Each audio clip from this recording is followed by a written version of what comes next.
Welcome back to the Misery Machine. This is Yergy. And I'm Drewby. Oh, God. So today's going to be part 2 of Henry Lee Lucas, isn't it? It is. Yes. But first, before we get to the orange, I believe we're covering the Orange Sox killing that he did. Is that correct? We are. Okay, we're covering the Orange Sox killing, his portrayal in the media, his rampant confessions, and then his death and aftermath. Yeah, and we have some time. We'll do Otis Tool as well. Yes, but if not, that'll be a 3-parter. We'll see how long this takes us, but we'll try to be quick with the housekeeping this time. It's always work in progress. Right. But yeah, if you're listening on YouTube, like and subscribe. It really, really helps. We're getting really close to 100 subscribers, and I can get us a custom URL link. Yeah, we've had a couple of subscribers this week, so thank you to Amanda. Amanda, whom I met. Amanda, whom you met. Okay. She subscribed recently. So did Rowan. Oh, good. Thank you. Thank you both for subscribing to also us. Adelaide. Oh, yes. Does she have a podcast? She does. She runs a semi-weekly D&D type game, and it's listed as Under Fractured Sky on YouTube. Her channel is Lady D004 if people want to look it up. But yes. The name of the game is Under Fractured Sky. Yes, check that out. I support anyone that streams their D&D or any tabletop game. Yeah, she's on episode 30 right now. So they've been doing this for a while. Cool. That's cool. I like to see stuff like that. But yeah, so also, if you're on Apple, please subscribe to us, give us 5 stars, and leave us a written review. These things really, really help with the algorithm. We actually have 2 new reviews this week. We have the first one. The stories are always great. There's great storytelling. Love to hear their point of view on the crimes. Real research is done, not just opinions. And that's from Cards with Esther and Rachel. And they are super hilarious, and you should check them out. Their tagline is a podcast for horrible people, if that tells you anything. So that's definitely right up my alley. But yes, they're very sassy, and I love them. And the second one is titled Really Real. I love that Drewby and Yergy are really real and upfront about the stuff they have to say. There is no censoring, and they are genuine. By far one of my favorite podcasts. I look forward to listening every week. And I don't know who this is. Maiden in a Trance. I think it's Lauren from Marriage is a Scream. Okay, well, if that is you, Lauren, thank you so much for the review. That means a lot. You've been very supportive of our podcast, and that means a lot. It really, really does. And also, Yergy's mic stand, it broke last week. It did. And she's had to jerry-rig it to... What does jerry-rig even mean? Where's the word jerry come from? I don't even know. Is that slang term for Germans? Because if so, it's fitting, as Yergy is pretty German. You know what? I think it probably is. It's probably very German. But yeah, after last week's Aaron Hernandez episode, I completely took the mic stand apart and sort of got it back together, so I'm hoping that it will hold up for this episode. But with that in mind, please give to our Patreon so I can just get a better one. Patreon.com/The Misery Machine. Thank you, Eddie, who is our patron, our loyal patron. Yes. I am making YouTube videos, actual videos, and what I found out is that my 2 gigabyte GPU is not good enough, so I'm going to have to order a more expensive card. And we need a better camera because the crappy webcam isn't cutting it. And yeah, probably need to get some lighting. Unless y'all want us to sit in the dark and some shit. I mean, we are pretty goth, but these things, they take money. So if you want to see the podcast level up, please subscribe to our Patreon. Yes. We will send you postcards. And little gifts. Yes, the 666 tier. Subscribe to that. We will, if you want, we will send you postcards every month. Also, you could get access to our Snapchat if you don't like postcard and you want snaps, maybe snaps of animals, snaps of funny things. Does this mean we have a premium Snapchat? Is that what we're saying? Okay, so yes, we have a premium Snapchat, but it won't be dick pics. So that's a separate Patreon tier. Hit me up directly if that's what you're into. Anyways. Is that the $100 level? I don't know. I think that's a message me and we'll work some things out kind of level. I don't know. Oh my goodness. God, what am I doing for this podcast? Everything. I need a camera we need so a camera. bad. Yeah, I will literally turn tricks for money. I wonder what I'd be taxed on that. I don't know. Must I report my hooking money to the government? I don't think so. I mean, tax season is coming up. Okay. With all my whorishness out of the way, Right. can I say that word? You can. Okay. All right. I didn't know if that would get me canceled. You can say whorishness, selling your dick pics, and I'll sell my like big titty goth girl Big pictures. titty goth girls. Maybe you can eat a pudding cup, and the viewers will send you money. I wonder if anybody out there wants feet pics. I have really beautiful feet, and I can't believe we're talking about, like, are we serious? We are. This joke has gone way too far. I have cute little like hobbit feet. Whoa. I mean, so everyone, guys and girls alike, when I've showed them my feet and told them that I want to be a foot model, they have all agreed that I have pretty beautiful feet. So one day I must monetize these feet. One day they'll be old man feet, and unless you're into old man feet, I think they'll be better monetized when they're not so old man feet. But anyways. That's enough about my feet and whoring my my feet out. Let's get to the podcast. Let's get back to Henry Lee Lucas. This is going to be another timestamp, maybe. I don't know. Anyways, this is the murder of Debra Jackson, correct? Who was known as Orange Socks. Yes. Okay, so after she wasn't identified for a while, it was right? 40 years. Okay, so why don't you tell us more about that? Yeah, so she was identified via DNA match with her surviving sister in 2019, so very recently. She probably did like 23andMe. Her murder is a lot of those have been discovered through that. A lot of stuff has. I'm talking like victims and like serial killers alike. So get your double helix up there. You never know who you're going to find. I don't know if I want the government having my double helix on file. My mom already did it, so I can't become a serial killer. Oh, yeah, they'll link it to you. Thanks, Mom. Yeah. So her murder is believed to have taken place on October 31st, 1979 in Georgetown, Texas. Her body was found naked except for a pair of orange socks from which her nickname was derived. She had been strangled and was believed to have died only a few hours before her discovery. Henry Lee Lucas confessed to and was convicted of her murder, though doubts have been raised about his complicity in this crime. Lucas's conviction was not overturned. His death sentence was commuted by Texas Governor George W. Bush in 1998, though there is strong evidence that Lucas was in Florida when Jackson was murdered. Yeah. So, did he do it? Probably not. Like most of these, yeah, he could potentially be the only serial killer that may never have killed anybody, though he probably killed his mother. I mean, let's be real. Right. He killed at least 3 people, so he is serial killer adjacent. Yeah, serial killer adjacent. Well, no, because three people's the cutoff. We had this talk last time. That's why 3X wasn't a serial killer. It's true. So he killed, Kate Rich and Becky Powell and his mother. I just wanted to say adjacent for Brandon. Okay. Well, we should just say adjacent anyways. Adjacent and allegedly. He is allegedly serial killer adjacent in Yergy's viewpoint, but I think this makes him a true serial killer. He doesn't have enough gravitas. I don't know. Yeah, I think that's the word I'm looking for. Just 100+ murders, my ass. Anyways. So Jackson, who had been sexually assaulted, was found in a culvert on Interstate 35, having been dragged to and thrown over the guardrail. The cause of death was ruled to be strangulation, as a large amount of bruising was visible around her neck. Other bruises were visible, caused by her body being dropped over the overpass after being dragged through a patch of grass. Bloodstains were also present at the scene. The victim was initially estimated to be in her 20s at the time of death. Several other murders had taken place along the same interstate in Travis County, Texas, which police stated may have been connected to the then unidentified victim. So Jackson's legs were unshaven. There's nothing wrong with that. That's me most days. I was like, there's nothing wrong with being dead. Oh, you mean unshaven? Unshaven.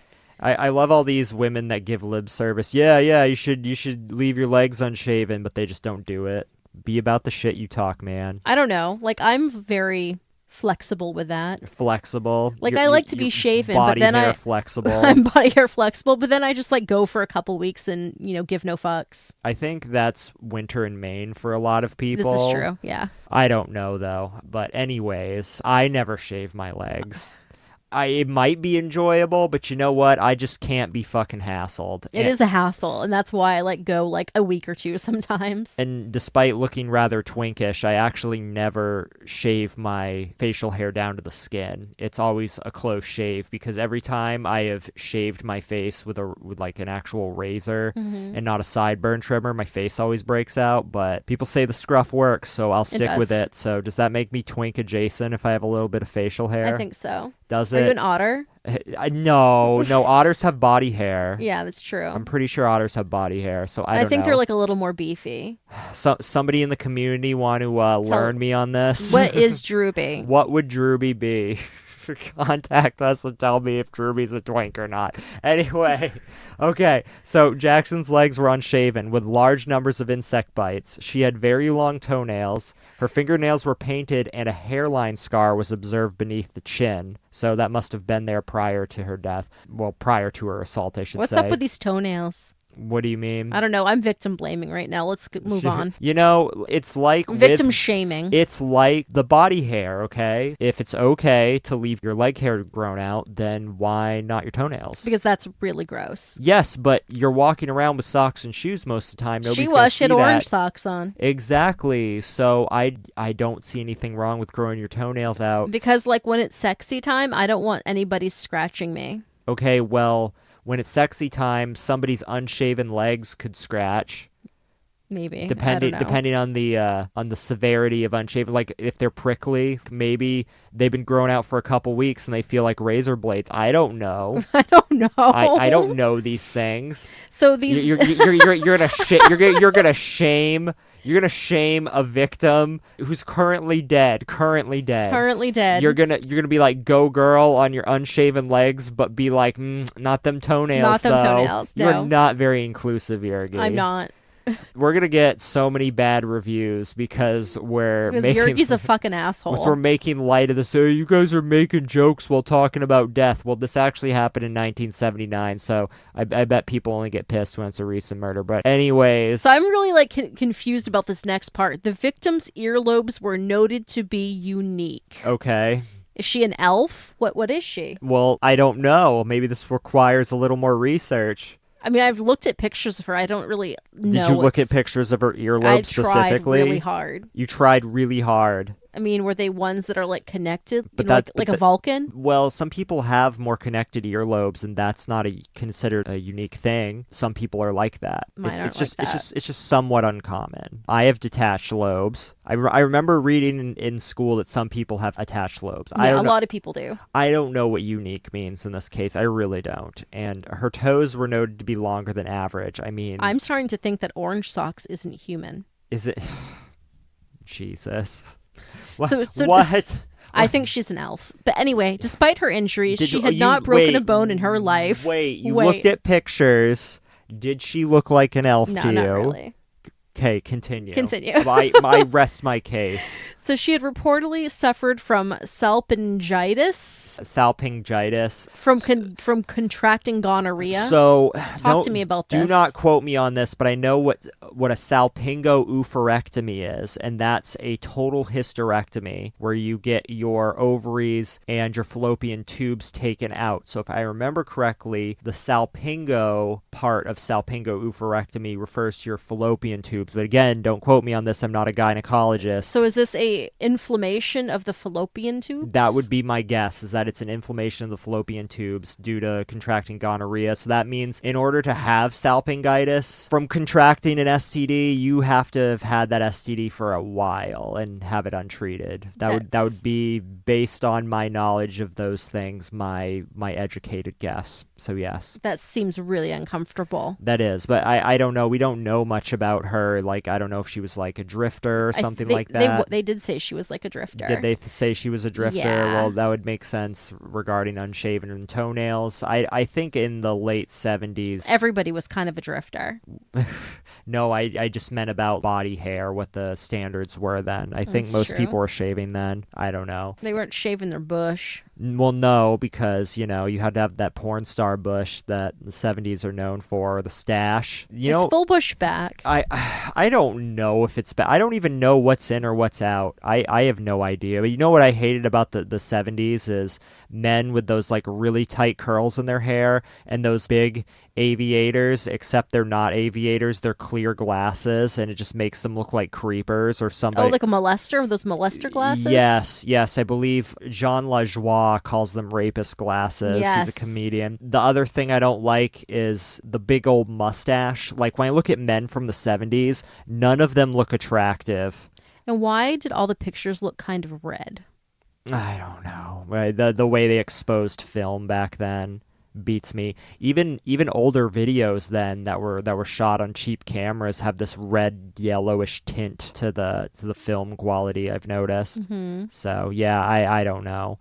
But yeah, she had 10-inch long brown hair with a reddish tint, hazel eyes, and her age ranged from 15 to 30 years.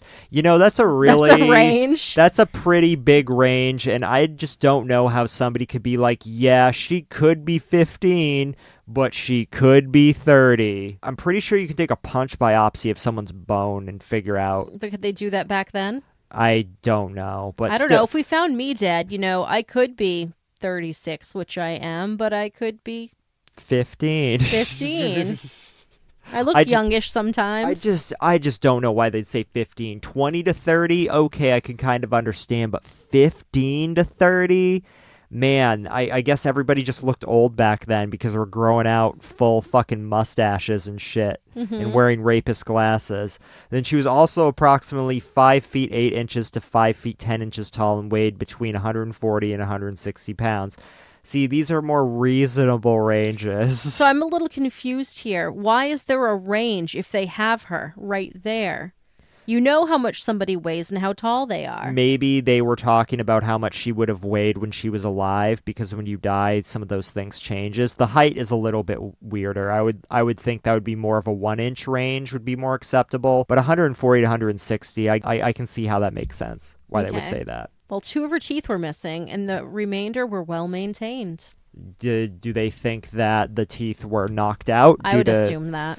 Okay. Although she showed little sign of dental treatment. Okay, so they might have been missing and it wasn't due to the assault. Yeah. And her ears were pierced. Yep. Which, I don't know how her earlobes are unique. But anyways. And she had a silver ring found on her hand containing an abalone or mother of pearl stone. What is an abalone? Abalone is like the big shells, like a conch shell. I was going to say a conch shell, but like the shiny stuff inside. I guess so, you yeah. Could, eat abalone. I think it's like a big snail or clam type thing. Okay. Yeah. I think my mother kept one in the back of our toilet growing up at home, and I could put it up to my ear and hear the ocean. I think everybody's mother did that. Either that or just a basket of assorted shells. Yeah, I think that was a thing in the 80s and 90s, so yeah. And everyone's bathroom was blue. Yeah, a lot of people had blue bathrooms with a bushy, furry toilet seat cover.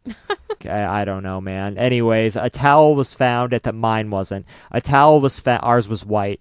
Like, our bathroom was white, and we didn't have a furry toilet seat cover. I just feel like those things would get unsanitary and gross, disgusting. But so many people had those. My bathroom growing up was blue. Anyway. Okay. A towel was found at the scene along with her body, as though she was attempting to control her menstruation without spending money on sanitary products. One of the 2 matchbooks found at the scene belonged to a hotel from Henrietta, Oklahoma, which supported the theory she was a hitchhiker or a drifter. We need to talk about this towel a little bit, Drewby. Oh, do we? First off, weird. I know that she's a drifter of sorts. This is the 70s. Yeah, may not have access to, sanitary products. Well, clearly. But, what kind of towel is this? Is it like a beach towel? Is this like a washcloth? Don't forget to take a towel. Is this a tea towel? Is she shoving it up there? Is she, making it into, a tampon shape? Is it just folded into a nice square into her underwear? What's going on here? I just figured out the beat to Funkatown. Maybe she's got one corner all, twisted up, like a little snake wedged up there, and then 2 birds with 1 stone. You take the other end and you twist it up into a little snake and you shove it up your butt. Why would you put it up your butt?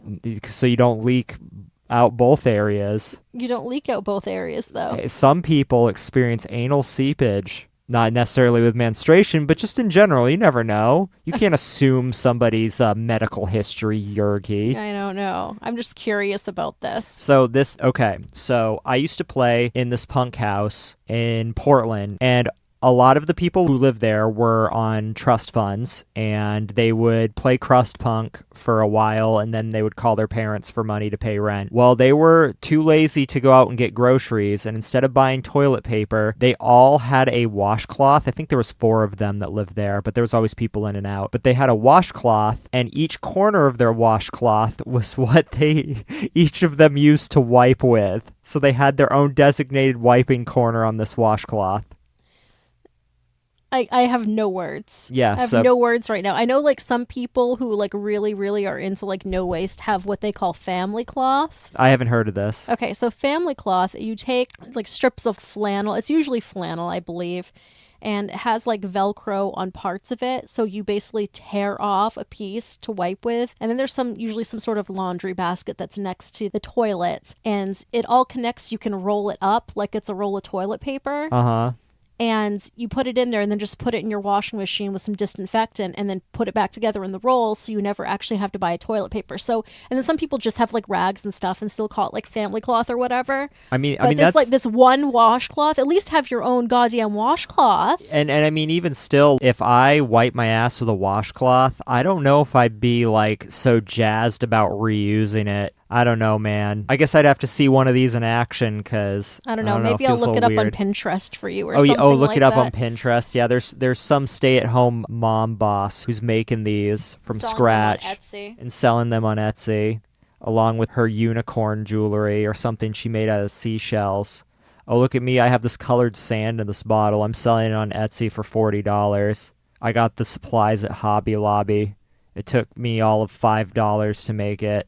Probably not because it's Hobby Lobby and it's expensive. I'm passing you over my phone and you can look at all these different examples on Pinterest of family cloth. How to live without toilet paper. These look like diapers. Creating a reusable family cloth system, and it just looks like a bunch of really thin towels. I don't know, I guess I'd have to look up the benefits to this, but it looks like people who have family cloths have a bunch of them. So you like wipe your ass and it's a one user, not like... No, they're throwing them back in the washing machine. Well, that's what I mean. No, it's not like your crusty friends who are all using the same washcloth and probably never washing it. Right, I'm saying you take the cloth, you use it once, and then you throw it in the laundry, right? Yeah. You're not just like, I'll get like 2 or 3 wipes out of it. You're not getting a million wipes out of it. Okay. It doesn't look like anybody on Pinterest here is doing the one example I saw before of where people are putting Velcro and like rolling it like a real toilet paper roll. It looks like it's just like a basket. Oh, here it is. This person put snaps on it. Knowing my luck, I would accidentally wipe my ass with the Velcro or the snaps and slice my nutsack open. Yeah. Some things you just don't fuck with. Anyway, let's stop talking about butt wiping. About butt wiping? Let's get on to the confessions here. I mean... Okay, but if you want to hear us talking more about shit, become a Patreon on our Patreon. Holy shit. We could have a whole scat episode. I don't want to talk about shit right now because of what I just had to deal with. And y'all eat it right up.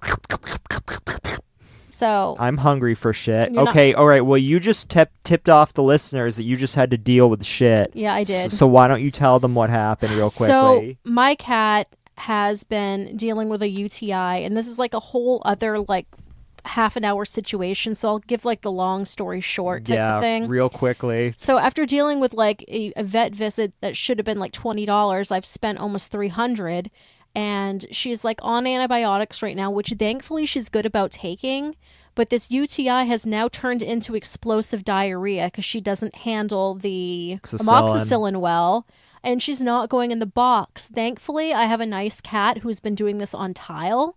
But for now, like and thankfully, if she decides to be deviant and get off the tile, I have like a pretty decent carpet shampooer. But I've had to deal with poop twice today. I don't want to deal with this, and she's on the meds for 2 weeks. I just can't believe it took them that long to give her the meds. She had every sign of a major UTI, and they're just like, well, you know, it could be territorial. I'm like, she's yelling and licking herself in pain. She's yowling after she, like, pisses. Yeah, and they, like, this went over, like, the weekends, and of course they're not opened on the weekends. and I had to get some sort of viable sample under 12 hours for them, which was hell to try to get a fucking sample from her.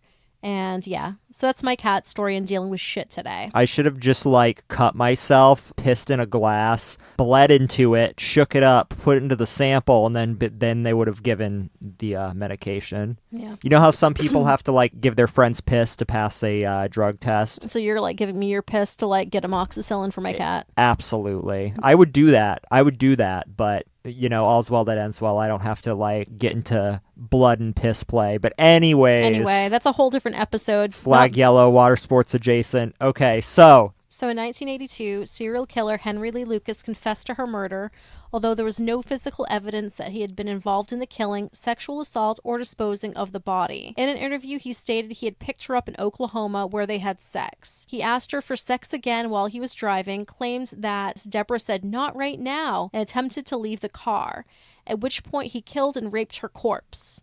Man, how does an older dude have that big of an appetite? I don't know. He seems to always be wanting to rape corpses as well, so maybe that's just his thing. I think he was hoping. He's like, God, I hope she says no. I really hope she says no. Well, that's what triggered off what's-his-face all the time. What? My old boy. Oh, Ed Kemper? Ed Kemper, when people were rejecting him. Oh, he was like hoping they would? Yeah. He like hits on some girl and she's all about him because he's good looking. He's just like, God damn it, why can't you just not be into me? Well, he had a wife for a while. Oh, yeah, that's true. He did. That's true, he did. So he then drove her body to Georgetown. Lucas told authorities that the victim had stated her name being Joni or Judy. He had previously showed officers how he supposedly dragged her body over the guardrail when taken to the location to where the body was found. So he did actually point them to the location where the body was found, and this wasn't a case of he was given the case file to know shit that he shouldn't have. This is where it gets squirrely. Yeah. Because did he do this one? Did he not do this one? I need to know what he was tipped off with. And the problem is we're never going to know exactly what he was told about which cases. Mm-hmm.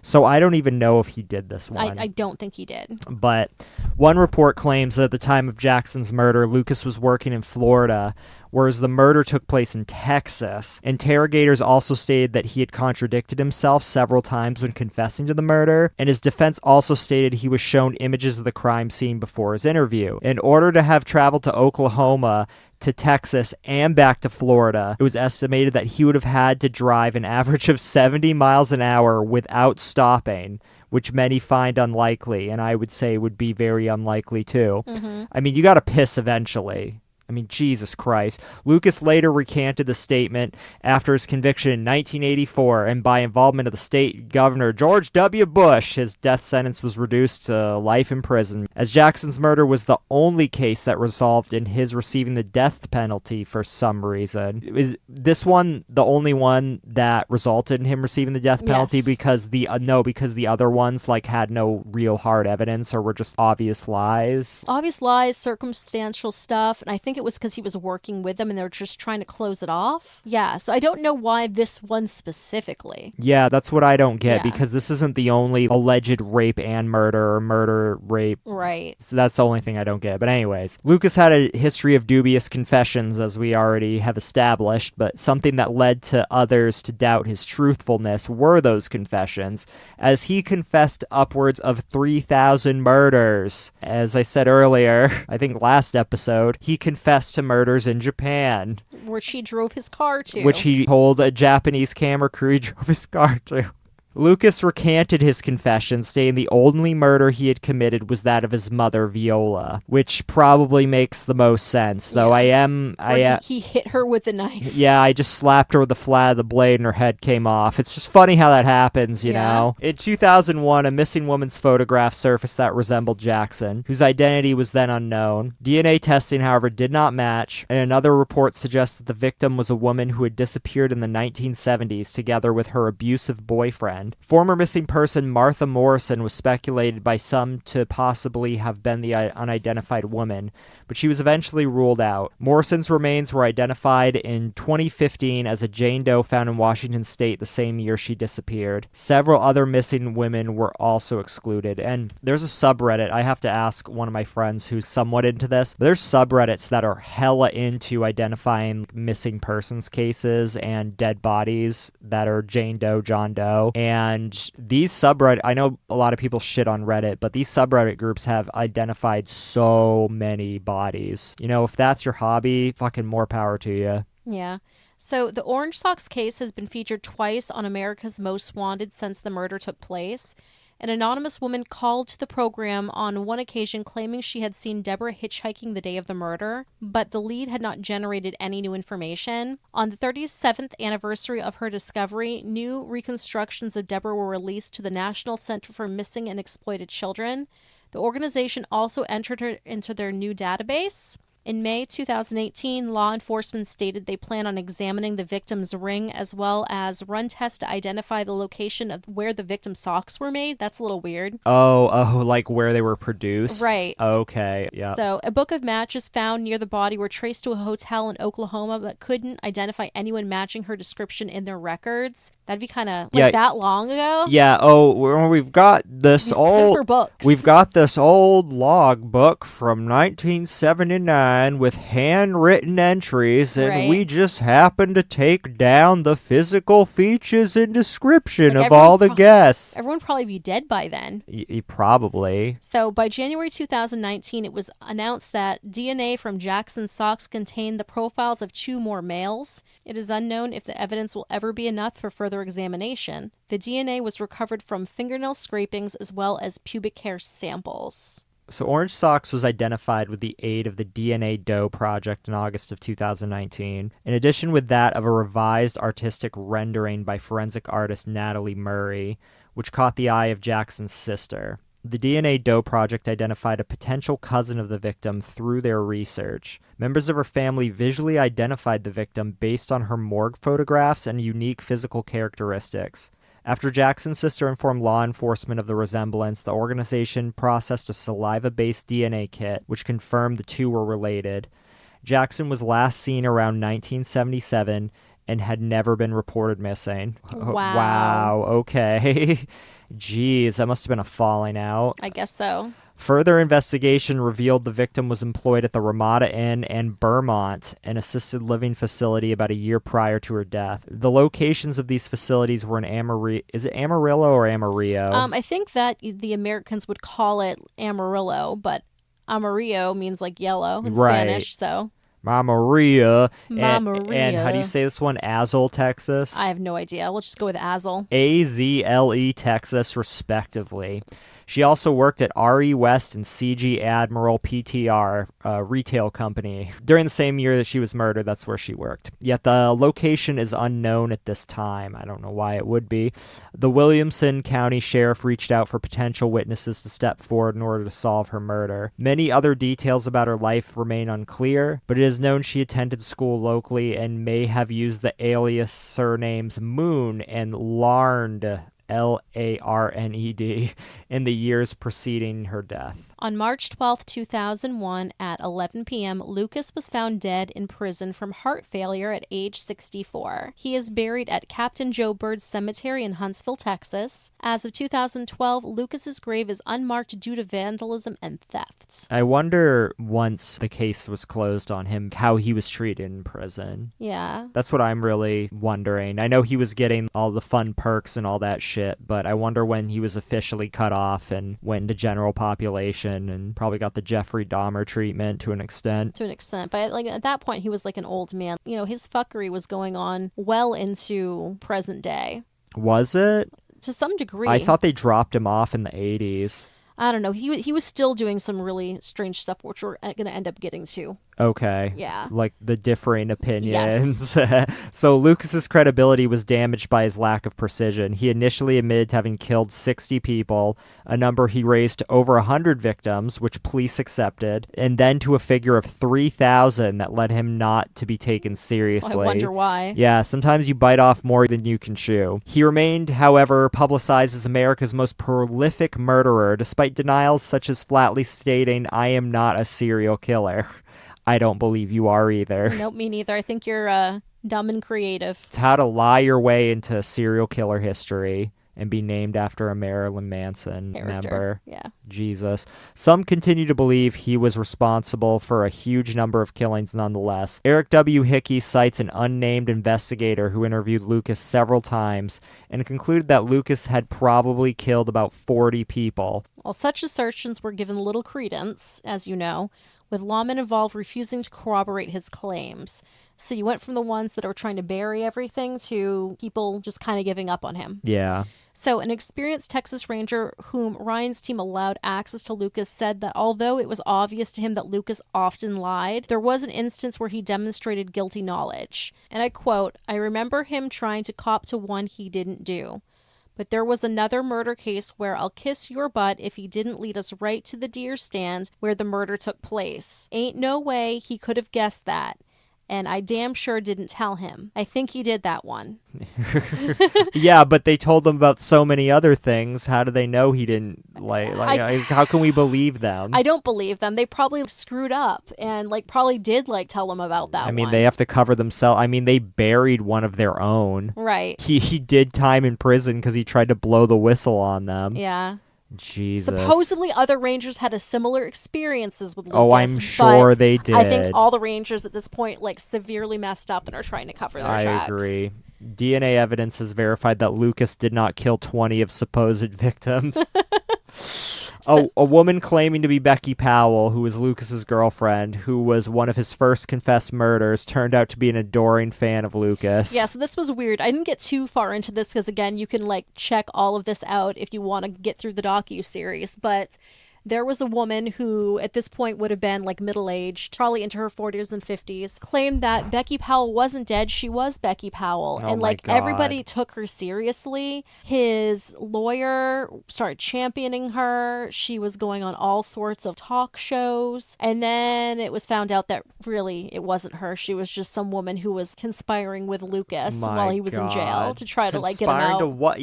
But what the Yeah, fuck? to try to get him out. But that's not what he was doing time for, was Yeah. it? He was doing time for, well, what was he doing time for? If they're yeah, he lied about all these, they just nail him for orange socks and that was it? Well, it was orange socks, but he was originally also arrested because remember, he got picked up on the warrant. But then it was the older lady that they were taking care of. Kate Rich, and then his girlfriend, Becky. Oh, right. Well, even if And then there was the bodies on the property. Well, even if she came forward and was yeah, that wasn't me you found, I mean, there's still that old dead lady, and then they could spin it as this real alive Becky it was an accessory to murder or some shit. It wasn't very well thought out. If you check out the series, she's definitely just some strange woman. Well, women that tend to stand serial killers tend to not be the most stable, but what do I know? Yeah, she was definitely clout chasing and was some sort of... Clout chasing. Yeah, she was some demented woman trying to... I don't know what she was doing. It was very bizarre. So we were going to get into Oddest Tool, but I think that requires its own episode. So that will probably be next episode unless something comes up. So thanks for hanging out and listening to our Henry Lee Lucas episode. If you liked it, please like and subscribe us if you're listening on YouTube. Follow us on Spotify and 5-star us and leave us a review on Apple Podcast. It means the world to us. This helps us so much. If you can donate to our Patreon, we will get a new camera. We will start making actually good quality videos. I'm going to be putting up a video from my crappy webcam soon so you can kind of understand the horror show that we're working with. And you get to see our closet that we record in. But we want to do better than this. Yes, we want to go on location and take you on little trips. We want to do much better than this. And don't you want to get postcards from us? I know you want to get postcards from us. I want to get a postcard from you. So if you sign... Well, okay, then I'll send you a postcard. No, I mean from the listeners. Okay, them too. Yes, I would like to get it. Yeah, wouldn't that be all great if we just sent each other postcards? I think that would be wonderful.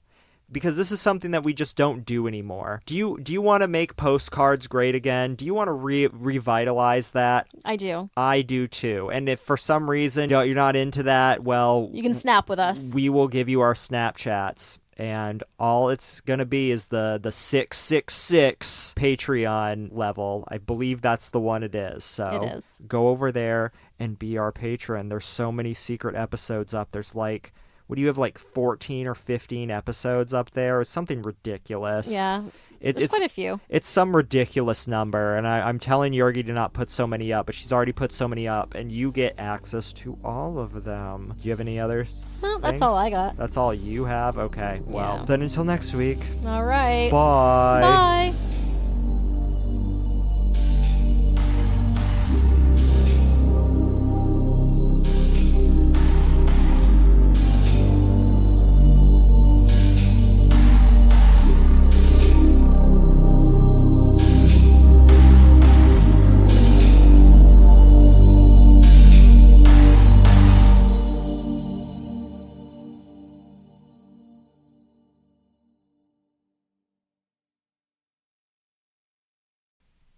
This is Chitin, the Soot Sprite, and he wants you to like and subscribe to the Misery Machine on YouTube and all podcast platforms.